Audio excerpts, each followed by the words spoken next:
کوئی کام خبر سے آگاہ کریں۔ آئی ایم ایف نے پاکستان کے لیے قرض کی منظوری دے دی۔ آئی ایم ایف بورڈ نے ملکی معیشت کے استحکام کے لیے 6 ارب 20 کروڑ ڈالرز کی منظوری دے دی۔ 1 ارب ڈالرز فوری ملیں گے، جبکہ قرضے کی تمام رقم 3 سال کے عرصے کے دوران فراہم کی جائے گی۔ یہ پاکستان کا 39واں آئی ایم ایف پروگرام ہوگا۔ تفصیلات کے مطابق بدھ کے روز آئی ایم ایف کے ایگزیکٹو بورڈ نے پاکستان کے لیے مالیاتی پیکج کی منظوری دے دی ہے۔ آئی ایم ایف کے اس پیکج کے تحت پاکستان کو 6.2 ارب ڈالر کا پیکج 39 مہینوں میں دیا جائے گا، جبکہ فوری طور پر پاکستان کو 1 ارب ڈالر موصول ہو جائیں گے۔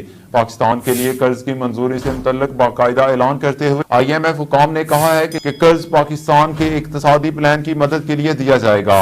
قرض سے پاکستان کی معیشت کی تسلسل سے ترقی بحال ہوگی۔ قرض سے پاکستان میں معیار زندگی بہتر بنانے میں بھی مدد ملے گی۔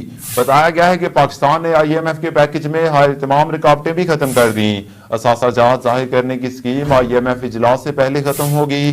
آئی ایم ایف نے ایسٹس ڈیکلیریشن پر اعتراضات اٹھائے تھے، جبکہ بورڈ کے اجلاس سے قبل ہی بجلی اور گیس کی قیمتوں میں اضافہ کر دیا گیا۔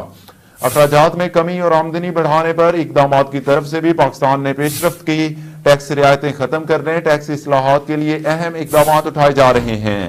آئی ایم ایف پاکستان کو ایکسٹینڈڈ فنڈ فیسلٹی کے تحت قرضہ فراہم کرے گا۔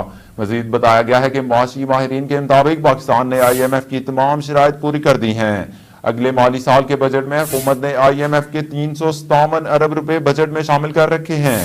امریکہ میں پاکستان کے سفیر اسد مجید خان کا کہنا ہے کہ امریکہ نے آئی ایم ایف پروگرام سے متعلق کوئی شرط عائد نہیں کی ہے۔